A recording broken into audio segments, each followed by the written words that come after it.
नाजरीन, मैं हूं अनवार अब्बासी और आप देख रहे हैं मेरा यूट्यूब और फेसबुक चैनल। इलेक्शंस 2024 के हवाले से हमारे तज़किये जारी हैं। सीनियर सहाफ़ी नवीद सती मेरे साथ हैं आज भी, और इनकी राय जो होती है, चूँकि इनके पास जो दस्तियाब डाटा है उसके मुताबिक अपनी तज़किया देते हैं। तो नवीद सती साहब, वक्त ज़ाया किए बगैर आपकी तरफ आते हैं और आज नेशनल असम्बली के हल्का NA-17 पर बात करेंगे, जो एबटाबाद का हल्का है। ये अर्बन एरिया का, शहरी इलाके का हल्का है, इस पर बात करेंगे। आपके पास जो रिकॉर्ड्स मौजूद हैं उसके मुताबिक आपने जो एनालाइज जो किया था, अपने प्रोग्राम में भी किया था, तो क्या समझते हैं कि इस वक्त जो वहाँ की सूरत हाल ये है कि मोहब्बत अवान जो यकीनन मुस्लिम लीग नून के टिकट होल्डर होंगे, और इसके अलावा उनके मुकाबले में मुश्ताक अहमद गनी जो साबिक स्पीकर भी हैं और गवर्नर भी रह चुके हैं KPK के, और अली खान जदून और नकीबुल्ला खान को भी नज़रअंदाज आप नहीं किया जा सकता, वो भी पाबंद सलासल हुए पाकिस्तान तहरीक इंसाफ के लिए। तो दीगर भी वहाँ उनके मुकाबल उम्मीदवार हैं। तो आपके नज़दीक इस वक्त क्या सूरत हाल है हल्का NA-17 की? देखें, NA-17 जैसे आपने कहा कि ये शहर पर ज़्यादातर मुहित है, और NA-16 जो है वो क्योंकि नई हल्का बंदियों के बाद वो 2 हैवी वेट आपके कैंडिडेट तो उधर चले गए। जी। तो यहाँ पर जो सूरत हाल है वो शहर में, क्योंकि पॉपुलर वोट ज़्यादा होता है, यहाँ पर बरादरी वो मैटर नहीं करेगी। जो वहाँ पर बरादरी आपके गलियात में या उधर मैटर करती है। वहाँ पर अगर ज़रा अब्बासी फैमिली से ज़्यादा लोग आएंगे तो वो ज़रा अपने ही कैंडिडेट को डैमेज करेंगे, दूसरा कोई आएगा तो वो करेगा। यहाँ पर पॉपुलर वोट तो तहरीक इंसाफ का है। अब उसमें देखना यह है कि यहाँ पर भी ये पोजीशन है कि अली खान जदून के मुकाबले में अगर यहाँ मुश्ताक गनी आते हैं ऊपर, तो वो बेहतर जो है वो कारकर्दगी नज़र आ रही है यहाँ पर। अगर वो अली खान जदून आएंगे तो वो सिमिलर, वो पहले वाली चीज़ नज़र आएगी।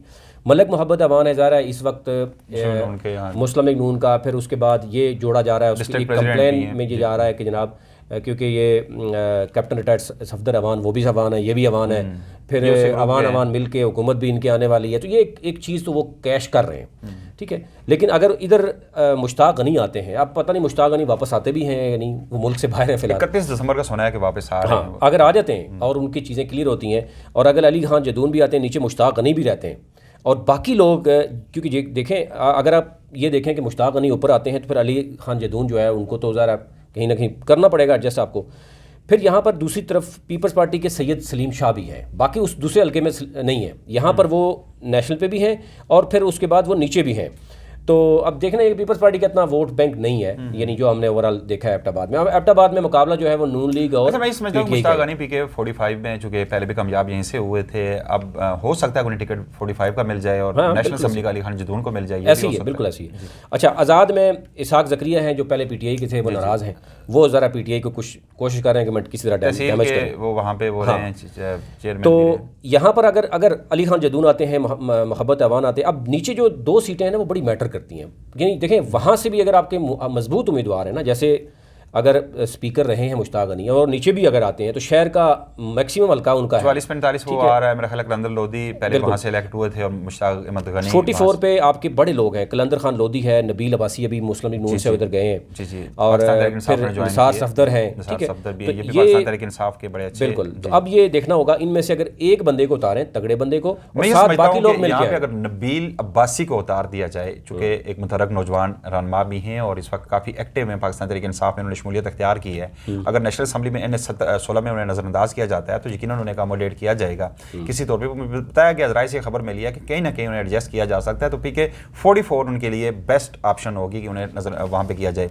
45 वही मैं समझता हूँ यहाँ पे सरदार निलोठा हैं पहले से, क्योंकि जीते भी हुए थे, तो इसलिए वो अपने आप को अभी तक कंफर्टेबल समझ रहे हैं। लेकिन ज़ाहिर है जब आप 44 में 45 में मुश्ताक गनी खुद आते हैं, वहाँ तैमूर खालिद एक नौजवान जो है वो भी जेलों में भी रह के हैं, वो भी बड़ा एक्टिव रोल प्ले कर रहे हैं। अरशद अवान नून लीग का, उनको टिकट ऑलमोस्ट मिल चुका है, और फिर जो जमात इस्लामी की अमजद खान जदून ज़ाहिर है वो भी कुछ हद तक वोट वो भी उठाएंगे।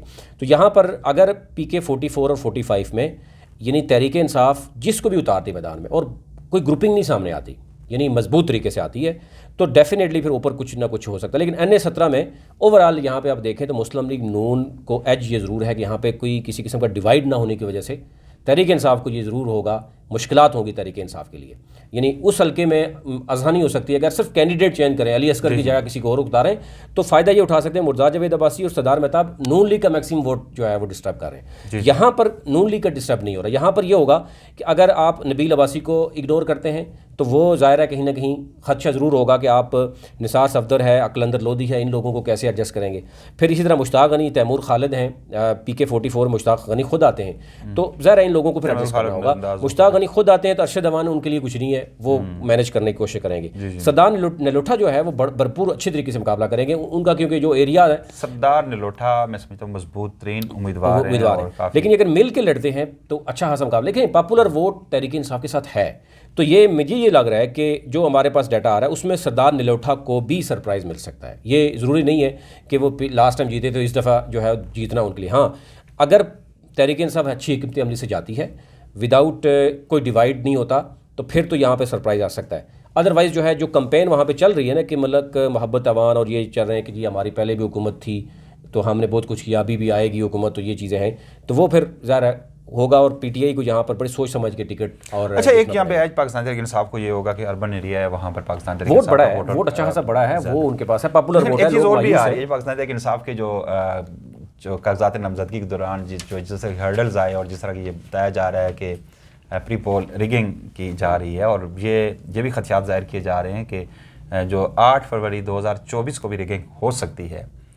तो क्या ऐसे मैकेनिज़्म हो गए जिस तरह से इस रिगिंग को रोका जा सकता है पाकिस्तान तहरीक इंसाफ की तरह? इस तरह आपने देखा होगा कि जो पंजाब के ज़िमनी इलेक्शंस में 17 सीटें पाकिस्तान तहरीक इंसाफ ने आल दो के तमाम तर कोशिशें की गई थी, रिगिंग होने नहीं दी थी और वहाँ पे कामयाबी हासिल की थी।